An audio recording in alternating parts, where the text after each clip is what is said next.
Every war is defined by a sound, a single piercing noise that cuts through the chaos and becomes the anthem of its era. In the vast, sweltering jungles of Southeast Asia, that sound was not the crack of a rifle, nor the distant thunder of artillery. It was the sky tearing itself open, a rhythmic, concussive thwop, thwop, thwop that announced either deliverance or doom. This sound was born from a machine that, in the beginning, many had dismissed. They laughed at its strange tadpole-like shape. They called it fragile, underpowered, a flimsy toy destined to be swallowed by the jungle. It was an awkward, unproven piece of engineering in a war that consumed machines and men with equal ferd. This is the story of that machine.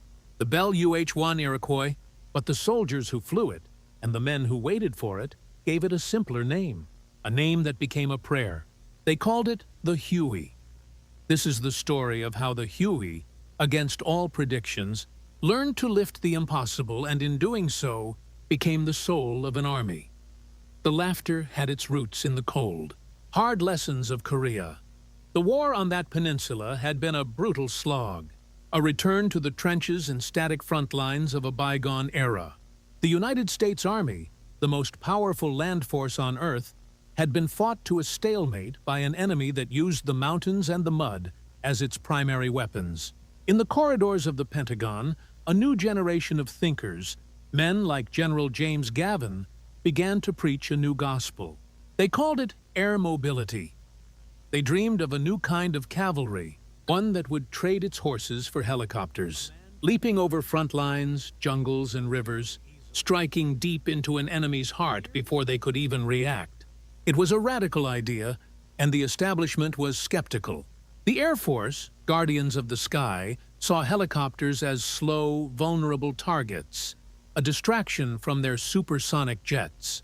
The old guard of the Army, the brown shoe traditionalists, put their faith in steel, in tanks and artillery, the proven winners of World War II. Into this debate, Bell Helicopter entered its prototype, the Model 204. It was the result of a 1955 competition for a new utility and medical evacuation helicopter.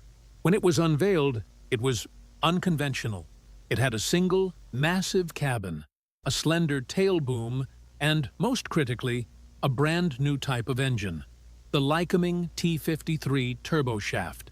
This engine was the source of both its revolutionary potential and the deep-seated skepticism.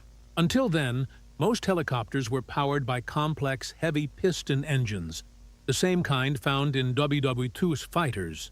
They were mechanical nightmares, vibrating themselves to pieces, struggling for power. The T-53 was different. It was in essence a jet engine, but instead of pushing the aircraft forward with hot exhaust, it used its hot gases to spin a separate, unconnected, free turbine.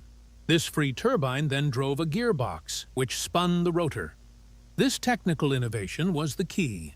It meant the engine was light, incredibly powerful for its size, and could spool up to full power in seconds, independent of the rotor's speed. It had none of the clunky clutches or warm-up times of its predecessors. But it was new. It was untested. And the Huey itself, built around this engine, looked almost organic, bulbous, and thin-skinned. The first test pilots and critics looked at its two-bladed, teeter-totter rotor system, a design chosen for its simplicity and ruggedness, and compared it to a child's toy. They looked at its thin aluminum skin and predicted that a single round from a rifle would tear it apart. They laughed. They called it a slick because of its smooth, unarmed profile.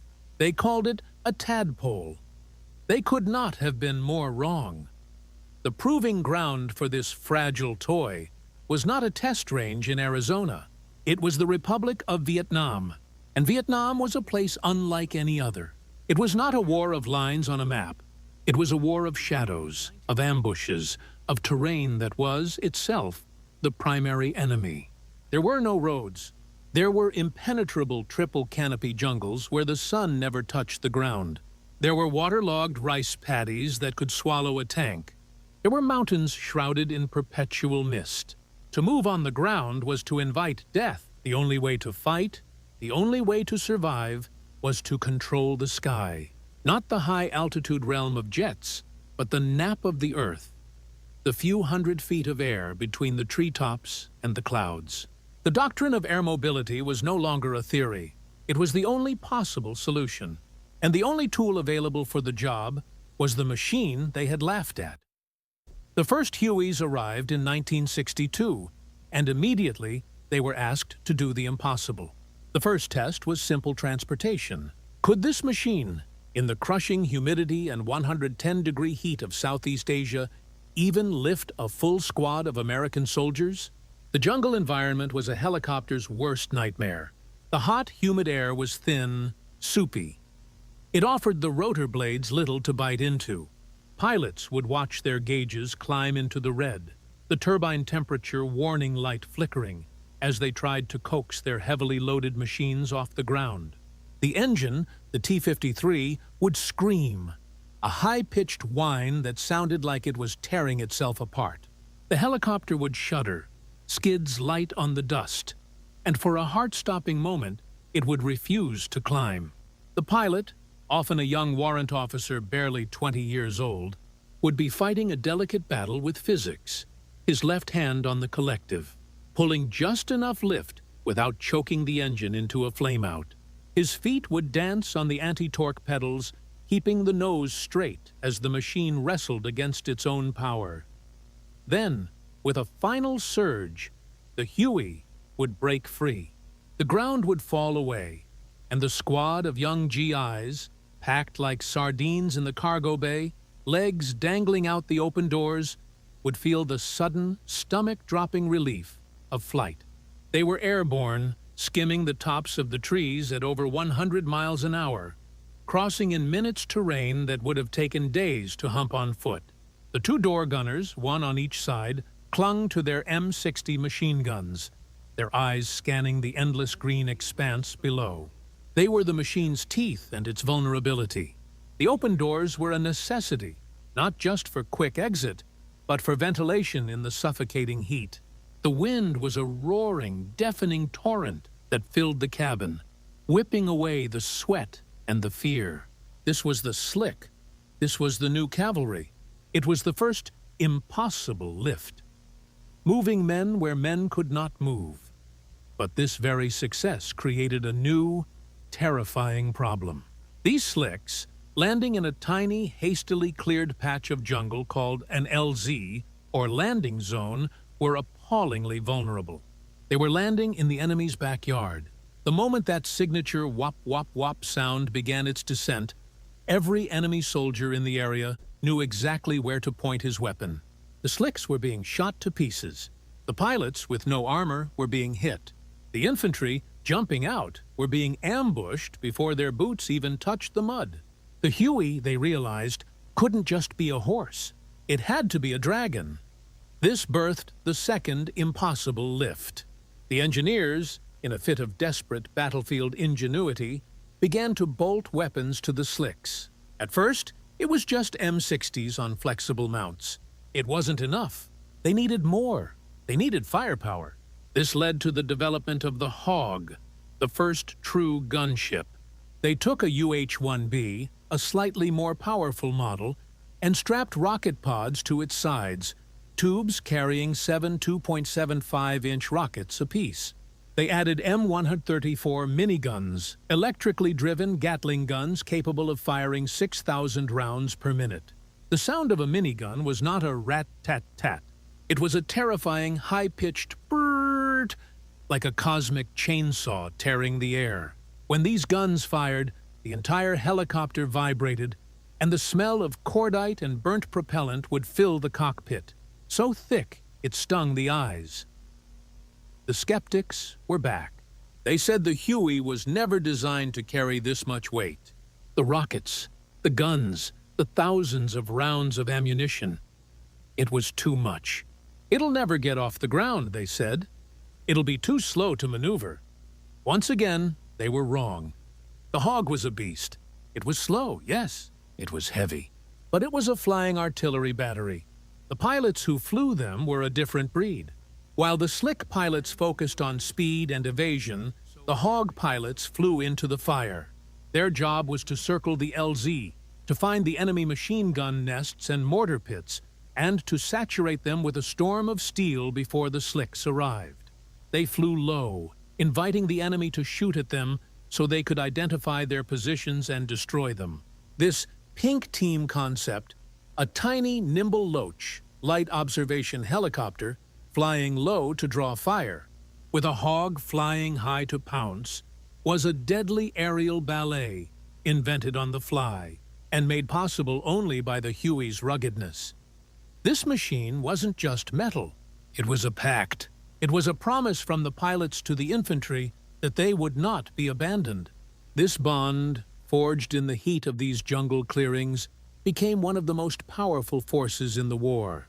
If you believe in the power of human ingenuity to overcome impossible odds, this is a story you will want to share. The Huey was more than a helicopter. It was a testament to the idea that when the stakes are high enough, ordinary people and the machines they build can achieve the extraordinary. The Huey had now proven it could move troops, and it could fight. But it was being asked to perform a third role, a role that was more desperate, more sacred, and more impossible than any other. This was the role that would cement its legend forever. This was the mission of the medevac, known by its radio call sign, Dust Off. In previous wars, a soldier seriously wounded in the field had a slim chance of survival. He would have to be carried, by hand, to a battalion aid station. The journey could take hours, even days. Most died from shock or blood loss long before they saw a doctor. Vietnam and the Huey changed this forever. They established the principle of the golden hour. If a wounded soldier could get to a fully equipped surgical hospital within 1 hour of being hit, his chances of survival jumped to over 90%. The only way to achieve this was the Huey. The father of this new age cavalry of mercy was Major Charles Kelly. His motto became the creed for every dust-off pilot. No compromise, no rationalization, no excuse. When I have your wounded. This was not just a job. It was a holy calling. The dust-off ships were painted with large, bright red crosses, a symbol that was supposed to grant them protection under the Geneva Convention. In Vietnam, it did the opposite. It made them a priority target. The enemy knew that if they could shoot down the dust-off, they could crush the morale of the American grunt. The dust-off pilots knew this, and they flew anyway. They flew unarmed. They carried no rockets, no miniguns. Their only defense was speed, the skill of the pilot, and the 2 M60s manned by their crew chief and medic. Their mission was to fly, alone, into the very heart of an active firefight. An LZ that was hot, that was still taking heavy machine gun and mortar fire to retrieve the wounded. The call would come over the radio, a desperate plea from a platoon pinned down, "Dust off, dust off, dust off." We have 3 urgent, 2 routine. LZ is hot. We'll pop smoke. The pilot, his heart pounding, would key his mic. Dust off is inbound. He would fly, not by maps, but by the sound of the battle, by the pillar of colored smoke rising from the jungle. A green smoke grenade. "I see green smoke," the pilot would say. "That's us, that's us. We're on your nose!" The radio would crackle back. Then the terror. As the Huey descended, the world would erupt.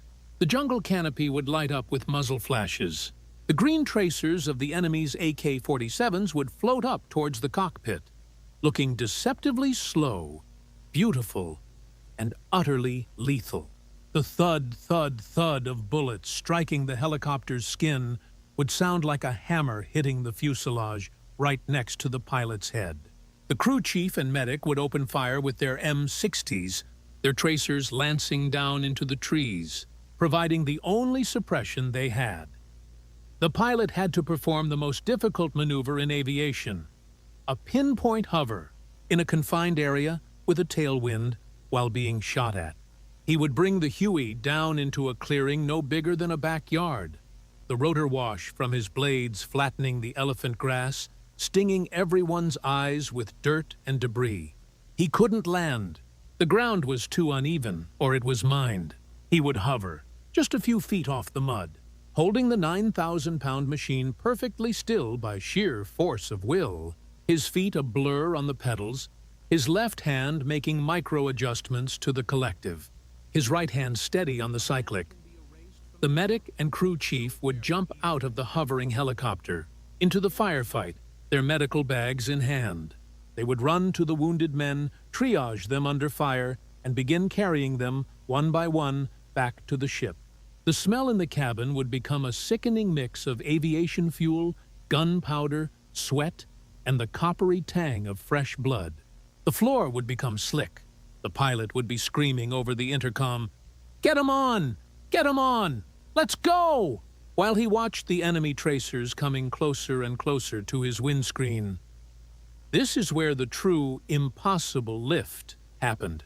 Time and again, a dust-off pilot would be told he had 2 urgent wounded. He lands. The grunts, desperate, bring him 4, then 5, then 6. The helicopter is now dangerously overloaded. The medic is yelling, "That's all we can take, pilot! We're over!" The pilot looks at his gauges. The turbine temperature is in the red. The torque is maxed out. He knows, with engineering certainty, that the aircraft cannot lift this much weight in this hot, thin air. He knows that if he pulls any more power, the engine will either explode or the transmission will shear apart. He has a choice. He can leave men behind to die, or he can risk everything, his life, his crew's life, and the lives of the wounded already on board, on a single desperate gamble against gravity. He pulls. He pulls the collective stick up, past the red line, into the forbidden zone. The entire airframe groans, a deep, metallic protest. The turbine screams, a shriek that seems to signal its own death. The Huey shudders violently. It drags itself sideways, the skids carving furrows in the mud. It is not flying. It is willing itself into the air. The pilot fights the controls as the nose pitches up. He scrapes the tree line on the way out, the sound of thick branches whipping against the cockpit and fuselage, a sound like a giant bullwhip. But he is airborne. He has done it. He has lifted the impossible. This single act of defiance against physics and fear defined the Huey. It was a choice made every single day. This machine, which was never designed for this, was being pushed so far beyond its limits that its service life was measured in hours, not years. But it held together. It held together long enough. If this spirit of relentless sacrifice resonates with you, if you are moved by the bond between these young men and their improbable machine, consider subscribing. We don't just tell stories about machines. We tell stories about the heart inside the machine and the unbreakable will of those who operate them. The laughter that had once greeted the Huey was now a distant, hollow echo. By 1968, the year of the Tet Offensive, the Huey was not just part of the war, it was the war. The entire American strategy depended on it. The 1st Cavalry Division, Airmobile, had proven the concept at the Battle of Ia Drang, where Hueys, both slicks and hogs, had saved a surrounded battalion from annihilation. Now, the wop-wop-wop was ubiquitous. It was the sound of the morning commute for thousands of soldiers. It was the sound of mail call. It was the sound of a hot meal. And it was the sound of terror. During Tet, the war changed from a jungle counterinsurgency to a brutal urban brawl. In the city of Hu, the ancient imperial capital, Marines and soldiers fought house to house, street to street, in a nightmarish echo of Stalingrad. And the Hueys were there. They adapted. With no LZs, they landed on rooftops. They flew down the wide boulevards between the buildings, their miniguns firing at windows and doorways, their door gunners trading fire with soldiers just yards away. They were flying tanks, angels of mercy, and supply trucks. All at once, at the siege of Khe Sanh, a remote Marine combat base surrounded by tens of thousands of North Vietnamese soldiers, The Huey was the only lifeline. The main airfield was hammered by artillery, making it unusable for large cargo planes. The only way to get food, water, ammunition, and medical supplies in, and to get the shattered wounded out, was by helicopter. The run into Khe Sanh was called the Gauntlet. Pilots had to fly through a valley saturated with 50-caliber machine guns, rocket-propelled grenades, and anti-aircraft cannons. They flew in fog, in monsoons, with no visibility, knowing that the entire enemy army was just waiting to hear their approach. They would corkscrew down from 5,000 feet, pop out of the clouds over the landing pad, drop their supplies, grab the wounded, and rocket back up into the clouds, all in under 30 seconds. Many didn't make it, but they never stopped flying. Let us pause and consider the experience, not of the pilot, but of the crew chief. He was often an enlisted man, an E4 or E5, and he was the helicopter's guardian. He was its mechanic on the ground and its defender in the air. He lived with his machine. He knew every leak, every rattle, every strange vibration. He was the one who, with his crewmate the medic, had to patch up the bullet holes from the last mission, just to fly the next. In the air, he was a second set of eyes for the pilot. "Tracers at 3 o'clock, low!" he would yell over the intercom. He was also the master of the M60. His world was one of pure sensory overload. It was the deafening, all-consuming roar of the wind, the engine, and the rotor blades. It was the constant gut-shaking vibration. It was the smell of his own gun's smoke. The hot metal smell of the ejected brass casings that piled up at his feet, often so hot they would burn through his fatigues. He would be hanging out of the open door, held in only by a monkey strap, a simple canvas belt.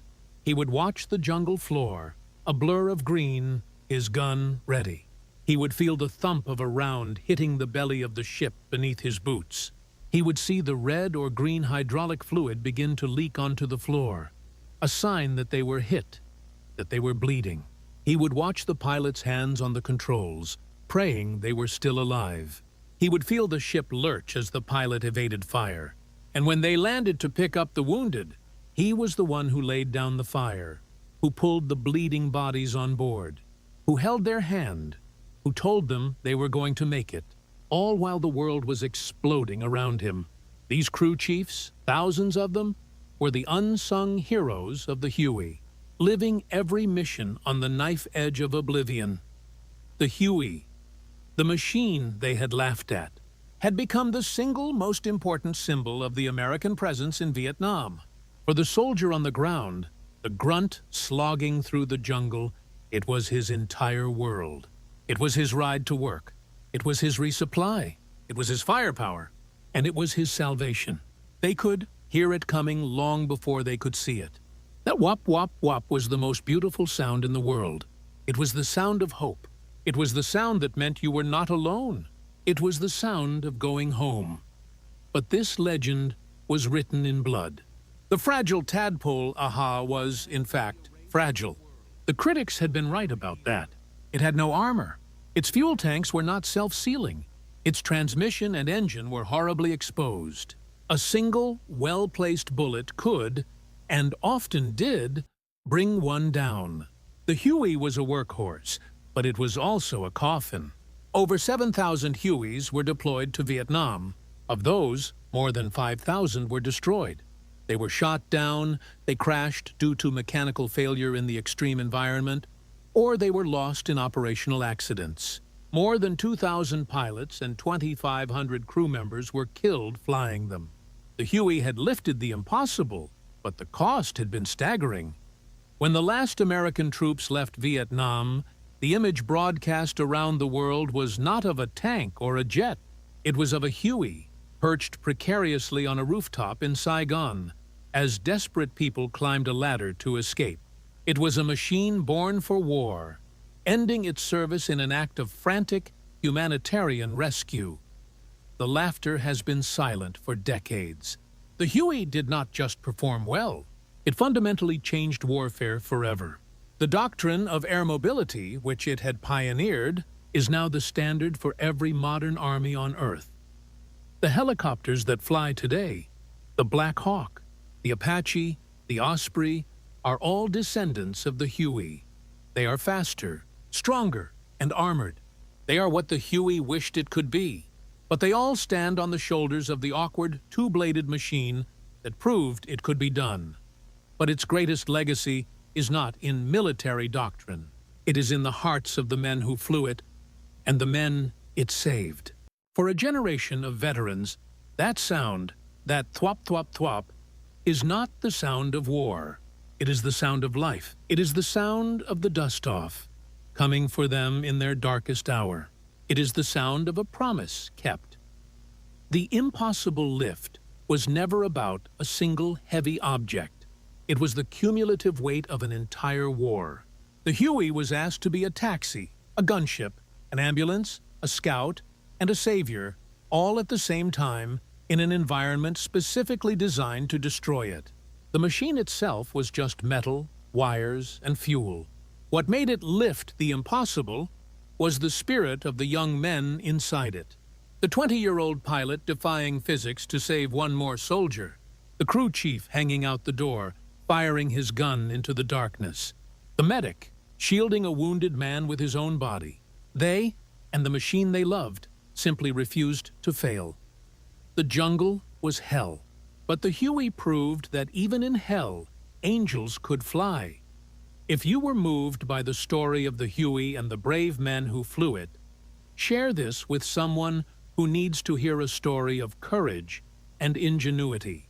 The history of those who served is kept alive not in monuments of stone, but in the stories we refuse to forget. Thank you for listening.